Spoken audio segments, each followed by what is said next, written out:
Hey everyone, it's Cindy with Living Acts 29 Church. Thank you so much for joining me.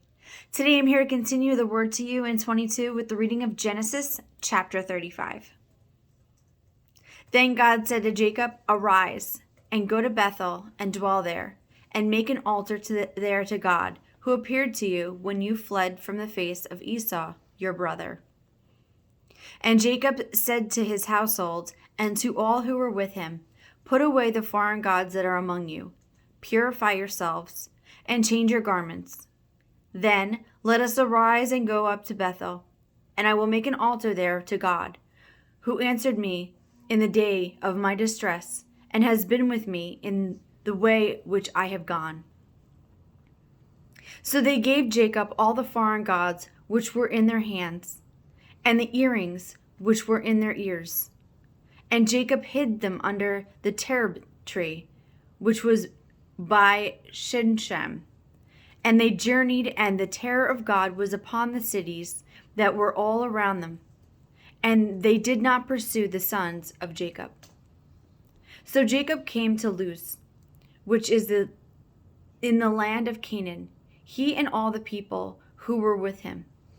And he built an altar there, and called the place El Bethel, because there God appeared to him where he fled from the face of his brother.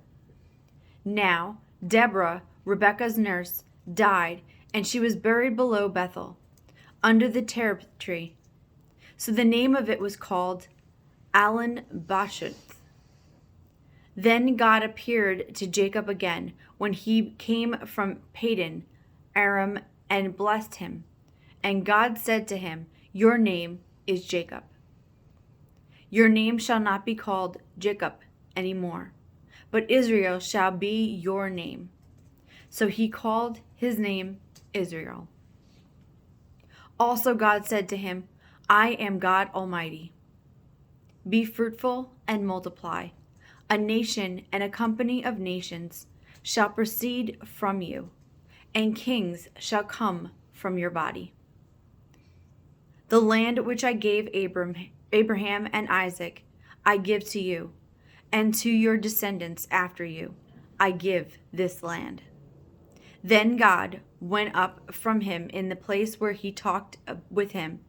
So Jacob set up a pillar in the place where he talked with him, a pillar of stone, and he poured a drink offering on it, and he poured oil on it.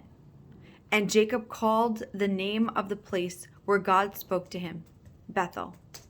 Then they journeyed from Bethel, and when there was but a little distance to go to Ephraim. Rachel labored in childbirth, and she had hard labor. Now it came to pass, when she was in hard labor, that the midwife said to her, "Do not fear. You will have this son also." And so it was, as her soul was departing, that she called his name Benoni. But his father called him Benjamin. So Rachel died and was buried on the way to Ephraim. And Jacob set a pillar on her grave, which is the pillar of Rachel's grave to this day. Then Israel journeyed and pitched his tent beyond the tower of Edner. And it happened, when Israel dwelt in that land, that Reuben went and lay with Bilhah, his father's concubine, and Israel heard about it. Now the sons of Jacob were 12. The sons of Leah were Reuben's, Jacob's firstborn, and Simeon, Levi, Judah, Issachar, and Zebulun. The sons of Rachel were Joseph and Benjamin. The sons of Bilhah, Rachel's maidservant, were Dan and Naphtali. And the sons of Zilpah, Leah's maidservant, were Gad and Asher.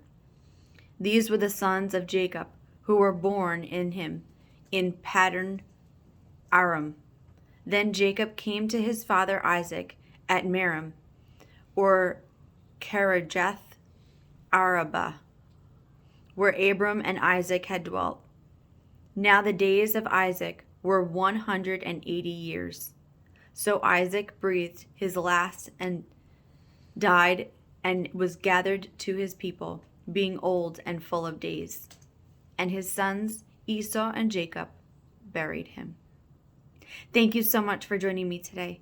Stay tuned tomorrow where we continue our reading with Genesis chapter 36.